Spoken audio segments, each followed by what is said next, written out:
you guys don't feel the demanding Max? There's a perception of him that's demanding and angry. Do I want a qualifying car? Do I want a race car? Kind of like, okay, game on here. Hello and welcome back to the Inside Track with me, Matt Majendie. Now, after an incredible record-breaking performance from Max Verstappen in Monza just over a week ago, we wanted to learn a bit more about how he managed to pull off such a comprehensive win over those McLarens, how he mastered the fastest lap in F1 history and then the fastest race, and actually to work out and find out and delve into what it's like working with the fastest driver on the grid. So we're joined this week by the number one mechanic for Max, Matt Keller. How are you doing, Matt? Yeah, good, thank you. Yeah, really good, thank you. How was it? I mean, you had a front row seat for two quite spectacular bits in terms of that flying lap from Max that we've never seen quicker over in Formula One, and then a race we've never seen quicker. Yeah, was it pretty special? Yeah, it was. I mean, it was just nice to know we still got it. To be fair, I mean, it's been a little bit, a little while since we had one. I can't remember the last time we were on pole. Actually, I think was it Miami, maybe somewhere around there. But I mean, it definitely from the start of the weekend, we knew. I think. Well, there was a feeling, even with amongst our guys, it might have been slightly different on the engineering side, but even within the garage, you sort of know from the off if you're with a shout. And we kind of, I think that that probably boils down to body language and how Max's feedback is, and how the run plan is, and what you're doing within the sessions and bits and bobs. So all these little things, you kind of go, oh, this feels like sort of us of old, really. We're kind of a little bit more comfortable, a little more confident in terms of the decisions we were making, and certainly I think Max felt a bit more comfortable within the car, and was able to push it. To where it needed to be, really. Because Fridays invariably have been a challenge. You guys have played catch up, and Max is quite often, and you guys have delivered on a Saturday. But because FP1, it didn't look like he was necessarily electric from outside in. But were you all already feeling comfortable at that point? Yeah, I mean, from the outside looking in, terms of me looking, I sort of you get to know this feeling. You get to know the certain sort of markers, and I think even sometimes when you don't get the lap in, or so it's not perfect on the timesheets, that you've looked at the sectors, or you've heard the feedback, or bits and bobs like this, and you kind of string it together and go, yeah, okay, I think we're in the window here. We're we're in with a shout, and sometimes that pans out in terms of you get to qualifying, and whoever it may be, Merc, Ferrari this year, McLaren, are able to put a few tenths on you. But other times you go, yeah, I think we're here. And then Max produces laps like he produces. And you're right up there, sort of thing. So, I mean, a hell of a lap hell of 2 laps from Max, to be fair. But it felt a bit more like, again, like a weekend of old, where we were chipping away every session. And it was really nice, and you just build that momentum all the way through to Q3.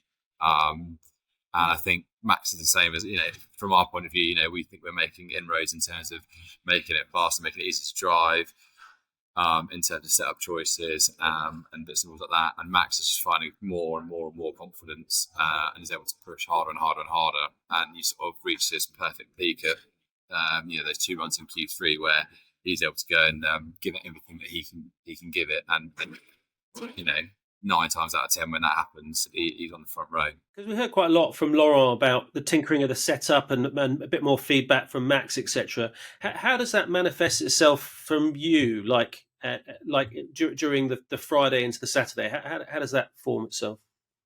I mean, we're very much sort of a backseat in terms of actually, delivering feedback or making any decisions, but for us, you can you get a read on. I mean, for the last few weeks, you've been having to, I think Max said it, shooting left and right a little bit with the setup to try and find a way that we can get a bit of speed or a bit of confidence in the car. And it just felt like the decisions we made going into this weekend, from the off, put us in a good window. And that can be very track specific, and I think we've seen a lot from all teams in the grid this year that. You can turn up at one race and be very, very quick, and you can go to the next race and you're then almost midfield. And so there's not, to a point, there's no rhyme or reason, but I think we just got ourselves in a really good window from the off, and then we're able to utilise our strengths, which is just chipping away and making good engineering decisions. And I think the factory did a great job as well overnight on Friday in running all the simulations and stuff like that, so that we could come into Friday and we knew we were going to probably take another step forward again. And sometimes it doesn't work. Sometimes sometimes we think, this is going to be the right way to go, and it doesn't quite pan out. But I think we are pretty good at, generally, when we bring something to the car, usually we're going to add some speed. So I think it was just that, it was sort of perfectly executed weekend from everyone involved, really, in terms of we just kept adding speed to it. And Max is phenomenal in terms of his feedback and how he knows he wants the car to be and feel, but he's also very good in thinking bigger picture stuff in terms of, okay, do I want a qualifying car? Do I want a race car? And it's very easy. Some tracks you want a qualifying car because of the circuit its demands and maybe overtaking opportunities and bits and bobs. But sometimes you want a race car, and I think he was looking at a race car, and well, he did both this weekend. But I think those engineering decisions that he made, that he pushed for, sort of really did help out in the end. So if we go into that specifics, let's say the qualifying one, are you getting fed info from GP primarily that comes to you telling what needs to be done with setup, which in turn you pass on to your team? I don't know quite how the chain of command works there. Yeah, so it is, and they'll obviously go. So after, say, P3, there'll be a debrief with all the engineers and Max, and they'll go through what was good, what was bad, limitations, and where we feel like we can, where the best balance is between outright speed, what compromises we're going to have to make in terms of the lap, this, like the other, where Max feels comfortable, where he doesn't feel comfortable, and then take a view from there that they'll then, and it's quite a tight turnaround these days, so they've got to make those decisions quite quickly, to then filter down to us, and then GP will come down to us, or we've got a job list that we can online, so you can put it on there, sort of thing, and say, right, this is what we need to do for qualifying, and then from there, I distribute that to my guys and say, right, we're doing this at the front, this at the back, this in the middle, and then but the countdown's on then to qualifying, sort of thing. So it's your time limited. That's pretty intense, that period. FP3 to qualifying is one of your most intense periods as a team for you, heading up those guys. Yeah, Saturdays in general are incredibly intense these days because of the curfews. You don't have that much time on Friday night like we used to. We used to engine and gearbox and all sorts and set up and all sorts of bits and bobs on Friday night, whereas you don't have the luxury of doing that anymore. So generally, you'll be rolling to Saturday morning and then have thought about what they want to do overnight, and so you'll get a setup sheet first thing Saturday morning. So you're into setting up the car for P3 Saturday morning, and then there's a host of other bits and bobs you've got to do. Probably set the floor, like some bits and bobs, and then other just normal job list stuff. And then that P3 to quali is then really, really tight in terms of if you have anything large on, then you're going to be really under the cosh to get the car back out. So then the decision making has got to be pretty fast and pretty clear cut in that what do we want to do. Fairly immediately after P3, they've got to choose direction. So whether that be rear wing, beam wing, setup changes, front and rear, all these things, they've got to make a decision pretty quickly, so that it gives us half a chance to be able to have a good swing at it, and do it all and get ourselves ready to rock and roll for qualifying. So I want to kind of get in your shoes for Max's the fastest lap of all time in history, which is a mental sentence to say, really. But when he goes and does that lap, are you watching the screens at that point because your work is done? Talk to me about what's happening for you in that moment. Yeah, it's always it's quite nice. It's always busy. Qualifying's very busy. But once you get through to Q3, then it's not the pressure's off, but it's over to Max, really. And so you've generally, for the most part, got 2 new sets, 2 runs, 1 lap at a time. Sorry. So it's quite nice. You can kind of soak it up a little bit and just enjoy the show.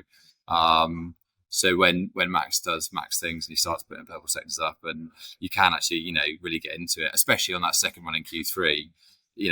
There's nothing more you can do. That's just it's left of the gods then. So you can just sit there and really appreciate Max, doing what he does best, and bringing the neck of the car. So yeah, and then obviously the margins are so fine these days. Like, gone are the days where you can put it on pole by 5, 6, 7 tenths. So it's what is it, 700 700ths, I think.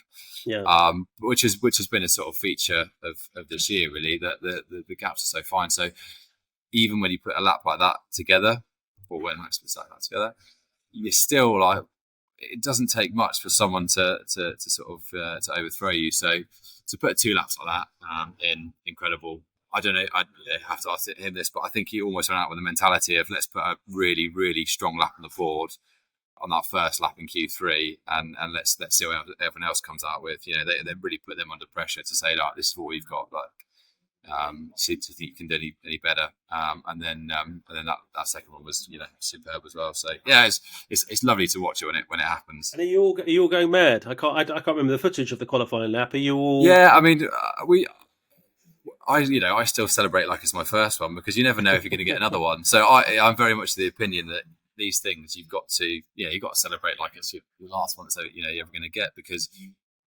I know guys that have been in Formula One for a very long time and they've never got a pole, and they've never got a race win, and I've been incredibly fortunate to get a lot of them with Max, and a lot of race wins and championships and bits and bobs, but you don't know when that will run out. So I think for me, when you get something like that, it's I'd never want to lose that feeling of enjoyment, because that's what you do it for. You do it for, that's seeing those purple sectors light up and sticking it on pole is is part of the fun as well. It's why we sit here and do this and go through all the rest of it. So yeah, it's nice. It's a good feeling.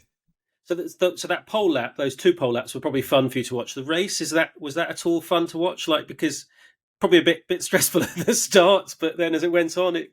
Yeah, I mean, you knew probably how it was going to go down at the start, and it sort of transpired. Yeah, it did go that way. So it's always it's a bottleneck of that turn one, and it's so you knew there was going to be something happen there. I mean they both not going to move, so that's what happened. But I think it wasn't surprising, but I think we had some pace in hand that we hadn't seen for a while. So when we came back past Lando, then it was kind of like, okay, game on here. Like, I think we've, and then eking out that gap. I thought, yeah, okay, we've actually got some speed here. So it was quite nice. It was, again, sort of like years gone by, where once we got anywhere near the sharp end, it was like, I think this is game over. And Max drove, absolutely faultlessly. I think, his it was like metronomic. The laps he was pumping out, it was just, perfect every single time. Not a foot wrong, looking after the tyres, sending that stint. I think, the only thing that could have undone us really was a safety car, which nearly happened. Yeah, but okay. So when Ollie Behrman and Carlos Sainz go into each other, that is worst case scenario if that brings out the safety car. Did it? How did that feel for you and the team? There was a lot of swearing going on in the garage. We thought, here we go. This is the only thing that can undo. It's a perfect weekend, really. And obviously, McLaren were always going to go that way because they didn't have the pace advantage that they've enjoyed most of the circuits. So they had to hang on, and it nearly panned out for them. But we were quite glad to see those cars get back going again. And then from then on, it was just smooth sailing. So it's fantastic. It's a race in Formula One is it's hard to come by, and it's for all of the hard work you put in over a weekend. It's such a nice thing to get at the end of it for everyone involved. At what point do you guys make the dash from the garage to the pit wall to cheer Max in? Because I'm always curious about that aspect, because we see you guys waving at that point. Is it a lap to go, or the rule is once they've both crossed the finish line in terms of to start the last lap, then we can go over in case there's any last lap dramas for any of them. So if we're all on the pit wall and they need to pit stop, it becomes a bit awkward. So I think generally as soon as they both cross the line to start their final lap, then we can get on the pit wall and get ourselves set up. So.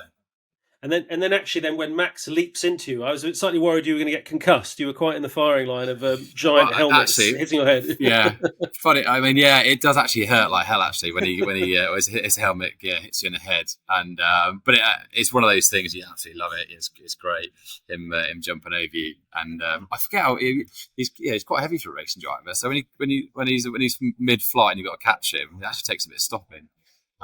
But no, it's fantastic, and it's nice to see that he appreciates it and is excited for these things as well, because he's won enough races, but he's still hungry for it. You look like you bore the brunt of it, though. Did you? Do you look like you got quite a hit from it watching? Yeah, actually, to be fair, my back was a little bit sore after it. I think I'm just getting old, though. I think catch it.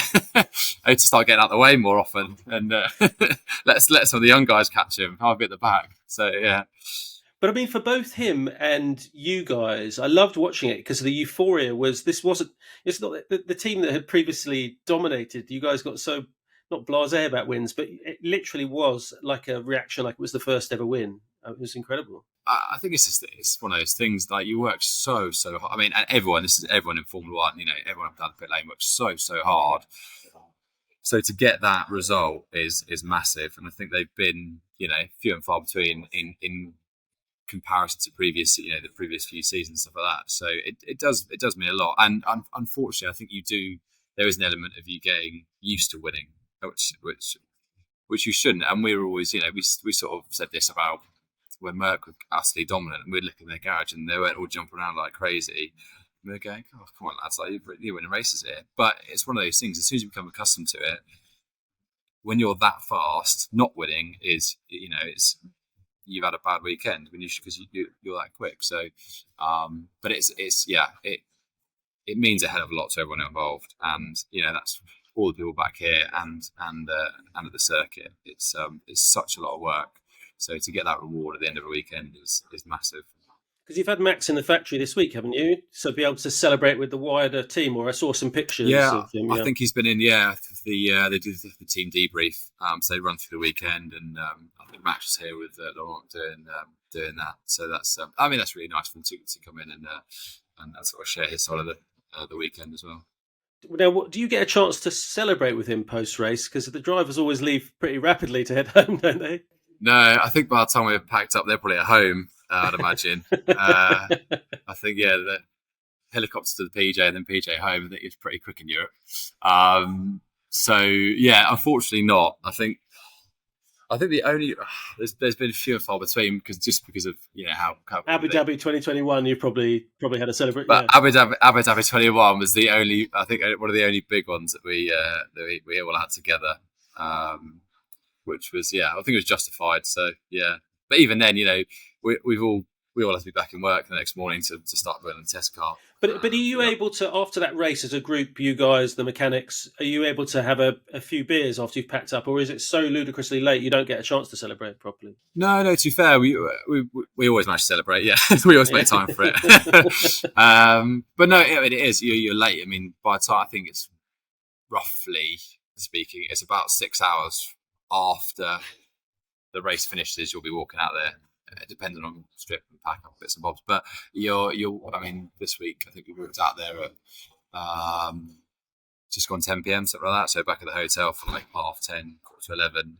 So and it's a long day, to be there and then pack up and then back stuff. But then you still, again, it's that thing that this might not, hopefully it won't stuff, but you don't take it for granted, and say like you might as well celebrate these things. You have to celebrate these things because the next one's going to come. So yeah, we fortunately we're all essentially all of us, the engineers fly back that night, but all of us are in the same hotel. So we had a little party at the hotel. Did you get a chance to talk about the Max magic? Do you then reflect on the weekend, the flying lap in qualifying, the race itself, or yeah? Yeah, I mean, to be fair, it was good. The qualifying lap, obviously we knew it was a good lap, but didn't realise the sort of significance of just how fast that was. So it was one of the guys actually, was a systems engineer who worked at Part Ferme, and he was on the radio to us, and he was sort of said, that's the fastest lap ever. I was like, really? He was like, yeah. So we were sort of like, well, pat on the back. That's quite a nice accolade to have. And then was it the fastest race in history? Yeah, it was As us well? both. Yeah. Can you So can you guess what the fastest what the average speed was of Max's lap for qualifying? How many miles an hour? it's got to be up there, isn't it? 160 ish something lap Even a tiny average. bit higher. It was nearly 165 lap average, 164 something, which is phenomenal, isn't it? Bloody hell! Yeah, I mean it's insane speeds, absolutely insane speeds.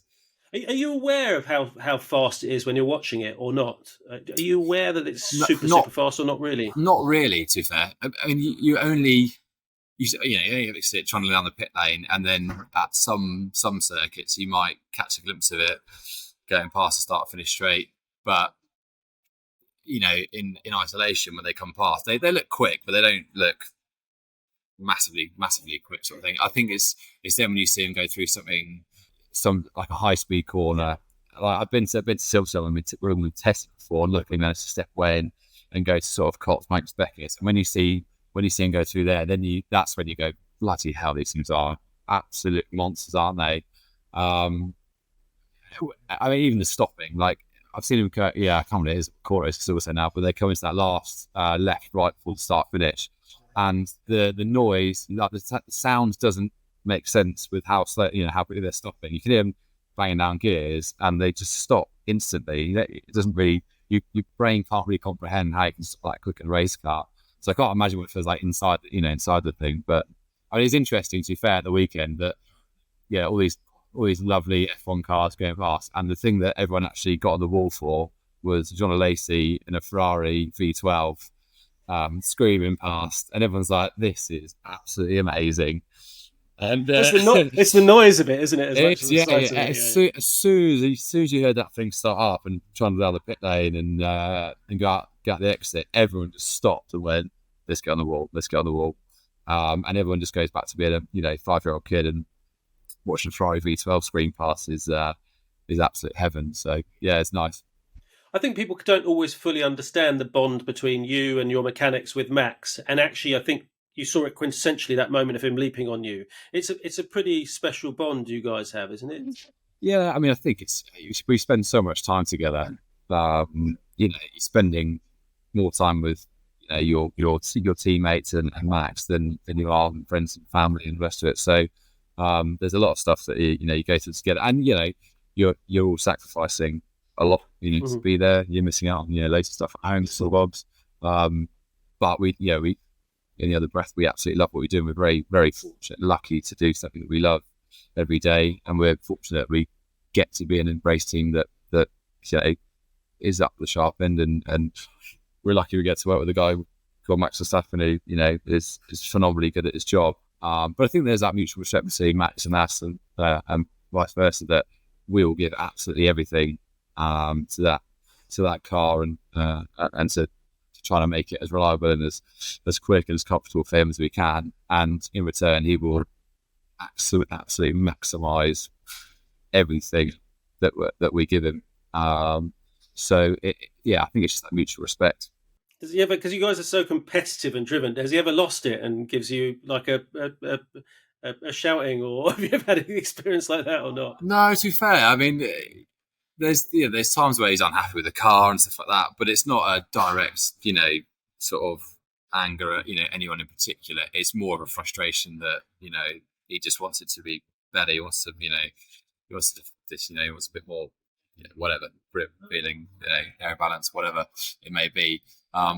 So I think when it's not going the right way, and sometimes there's a frustration there, that's just born out of competitiveness and wanting the best for the team. And we're the same. We don't want it to. We don't want to be given a slow car, or so we're frustrated as well. So there's some of these radio officers come over and they're like, oh, how can he? I mean, him and GP have a very unique relationship as well. They're incredibly good together. And I love their moments where they get each other, but they are the sort of dream team. Really, they work so well together, and they know how to get the best out of each other. So. Yeah. So you guys don't feel the demanding Max that sort of gets filtered down to you, like, because he could be quite demanding as he would be for someone wanting the best car. Yeah, I think, to be fair, GP takes all that on, and he'll bear the brunt of that, and as his responsibility to sort of take what Max what Max has said and his feedback, and then sort of take that and constructively turn that into, okay, how can we actually use this in the race car? You know, what do we need to do? What's the limitation? What's the easiest or hardest thing we can do to give Max this race car? And then that will just come down to, you know, and then that'll get filtered down to job list, and then we'll do what we can in the time available, and hopefully, get it back out going quicker. Less serious side of things. He's quite a laugh, Max, though, isn't he? I mean, I've seen him. He seems to like to, which people don't really see that, do they? He's got a hell of a sense of humour. He's so. I mean, I think, you know, a lot of people have said it, you know, but he is so sort of misinterpreted across, you know, social media and you know, the F1 sort of audience. I think there's a perception of him that's just sort of demanding and, you know, angry, and but he couldn't be anything further from that. He's the most laid back, friendly, funny, you know, sort of personal guy. He knows what he wants to do. You know, he wants to win. So, you know, and so do we. So there's a mutual respect there of like, we're going to work really bloody hard to give you the race car that you want, and you're gonna go out there and get us race wins, so we can have some champagne on a Sunday. But, you know, outside from that, you can chat to him about anything, and he's genuinely very incredibly funny, witty, smart, you know, switched on. So it's a nice guy to work with. I hear he takes you guys out for pizza at some point during the season. I can't remember which race it is, and a few beers as well. Yeah, we did. We did like our team drinks in. I think this was Budapest. We go to a restaurant in Budapest. It's Italian. So is that really, just the mechanics and Max, or who's so that that's team? So that's basically the mechanics and engineers. So all of sort of car one sort of operational boys and girls. So we go out and have some food and a beer and a pizza, and a bit of a catch up. So, but it's quite nice. Those moments of sort of few and far between that you get to just sort of chill out and chat about, you know, stuff outside of F1 really, because, you know, we do so much chatting about F1 when we're there. It's quite nice to chat about, you know, all the other stuff. It's nice. So we usually do that, and then we usually do a big team one in Brazil, where we all as a whole team go out together and Do either of those get too raucous, or is that not possible with racing contend with? No comment.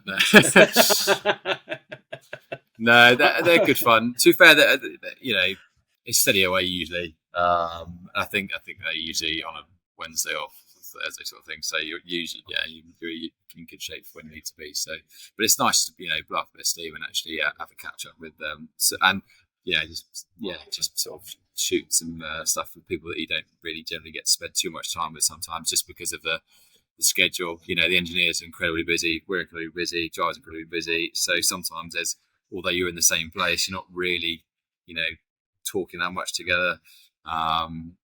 So it's quite nice to step out of that environment and just sort of chill out a bit. I hope Max picks up the bill, does he? Oh, well, I've never paid, so someone is. Yeah, that's the main thing. That's the main thing. Can I ask about the new era? How is it under Laurent? Is it for you guys? Is there much of a change, or is it business as usual? It has actually. You know, he's a very, very, very nice guy, and it's. I guess it's, you know, gone from someone who in Christian that was, you know, the leader, had been there for a very, very long time, was very good at what he did, and it's given us so much success over the years, and, you know, it was very, very nice. And then Laurent's kind of a very different guy. You know, he's come from an engineering background, so he's got a very good eye in terms of what's going on the ground in terms of the car and stuff like that. And I think he wants to know the guys. He wants to know the girls. He wants to you know, build these relationships with people. So he's been coming in the garage and very active in terms of coming around and seeing us and making sure we're all okay and how we're feeling and keeping us in the loop with everything. So it's been really nice, and I think he's doing a really, really, you know, really good job. But in terms of the nuts and bolts stuff, it's the same. Like, that hasn't changed in that sense. There's no new sort of workings of how you do stuff, or from your team's perspective. No, as in from, you know, above me in terms of engineering, there might be, especially because of his, you know, his engineering background. He may be having a bit of a closer eye on terms of what those guys do, but I don't know that, but from from me down kind of thing in the garage, from how we operate, then nothing's changed kind of thing. We're still doing what we did before because Mhm. we know it works, and okay, some of the results might be where we want them, but we know that the way we operate is pretty good, and it has good results, and so we still keep going that way. So you win in Monza as a team. Do you now believe you can win in Baku? Like, is it transferable, some of that setup? Because it's pretty quick as well as a circuit. I think we have a tendency this year to have gone well at the lower downforce kind of tracks. I think as soon as you start cranking the downforce on McLaren, are very, very competitive. I think, Silverstone, we were very quick, but the rain on Sunday kind of curtailed what could have been probably a very, very sort of good weekend. I think in Monza, we were very, very quick, made the right decisions. Baku, we should on paper be quick. Just take every race as it comes. Really, I think we'll just start off and we'll try and chip away at it as we usually do, and try and just keep building some speed into the car over the weekend. But on looking from the outside in, we should be, Baku should be quick. Singapore probably going to be a bit more challenging, and then into the last sort of run of races again. Should be all right, I think so. And what about, have you got any highlights then from this season? Obviously, Monza are a big one. Have you got other highlights that stand out, moments that are memorable for you? Yeah, I mean, to be fair, the race in Imola as well. I mean, absolutely amazing. That was a great deal. Italy's been a good spot for you guys. Italy's been good for us. Yeah, we can just keep coming back to Italy. Yeah, let's go back to Mugello and do that. I mean, to be fair, one actual real highlight, which is a bit of sort of segue, but so my dad was quite ill at the start of the year in Japan, and so myself and John, who's the number one on the other car, Nuki's car, had to fly back on the Friday morning. And so then the whole team it was very last minute, and we didn't really have sort of capability for everyone that probably could have been there to, fill in for different positions. So to step in because it's so far away and the flights and all the rest of it. So, but all the boys rallied, probably did twice as much as they usually would do, and filled in and did bits and bobs, and then to come away with a race win in Japan was incredible to see. To be fair, and it's really nice to see those guys sort of be rewarded for the hard work in that season. So that was really nice. So that sort of stand out, I think. We're back and watching it, and just thought, oh man. So I said, still got the race win. So Did that give him a lift as well, your dad? Yeah. I think he said you're out of a job now. I said, yeah. So Actually, one question which I don't think is necessarily relevant, but when we're looking at 2026 as mechanics, do you start having conversations about that or any involvement with that, or not at all? That's just the engineering design side at this point. No, I mean, there's you try as early as possible to have conversations with designers, and not sanitize is the wrong word, but you'll try and go over stuff, and they'll be forthcoming as well and say, look, this is what we've kind of got at the minute, there's a lot of room to change in this because there's iteration 1 is going to be iteration 1 million by the time we get to actually roll it out the door. But is there anything that you see that's really going to trip us up here from a mechanic point of view in terms of getting it apart, putting it together, time scale in terms of if we need to get this apart in a hurry, is this, where are we going to get tripped up here? So you try and have these conversations relatively early on so that when you actually get the, iteration 1, there's nothing that's going to trip you up too. And sometimes there's stuff that can't be avoided just because of the packaging and the regs and this and that, the other. So there's some stuff that you then just have to work around and go, this is a feature, not a fault. This is going to be like this on this car. And you just got to try and then figure out the best way around that. But you do have these conversations, and you try and start relatively early to see where you can sort of help out. And sometimes there's no way around it. So you just go, okay, that's what we've got, and we'll deal with it. But from our side, I mean, not that we're lazy, but we want to, we want the easiest car to build and take apart as possible, really, because you're trying to do it as fast as you can every weekend. So if you can save yourself, 5-10 minutes here on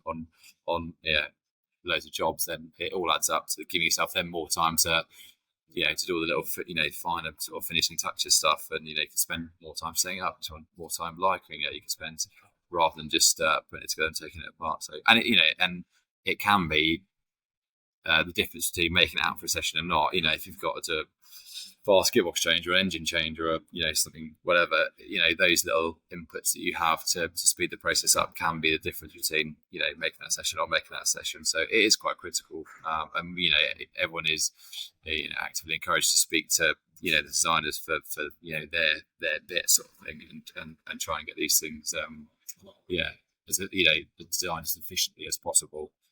Brilliant, Matt. Well, thank you so much for your insights. It's been really nice to get a different perspective and kind of see what it was like, particularly in Monza, and such a top weekend from start to finish for the team. I know, it's been great to speak to you. Thanks again. Thanks, mate. Right, that's all for this week ahead of the race in Baku on Sunday, the Azerbaijan Grand Prix, where Red Bull will be hoping to continue their strong form that they showed in Monza. We're back next week when I'll be joined by Rick Edwards to talk about everything that happened in Azerbaijan. Thanks for joining us here on the Inside Track podcast. Remember to follow us on Instagram, TikTok, or YouTube. Search for the Inside Track podcast or check out the show notes. The Inside Track is funded and made by BBC Studios, a commercial company that's wholly owned by the BBC. It's produced and edited by John Weeks, video editing and social media by Georgina Revel, and James Cook is the executive producer.